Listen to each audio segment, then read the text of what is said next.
கோளும் ஒன்றாய் காண அங்கு கற்பகம் என்னும் கடவுளின் மெய்யில்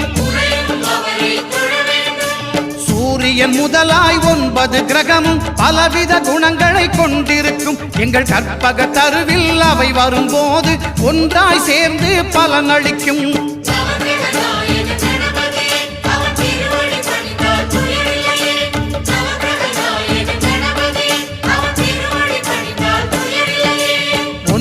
கோளும் ஒன்றாய் காண அங்கு கற்பகம் என்னும் கடவுளின் மெய்யில்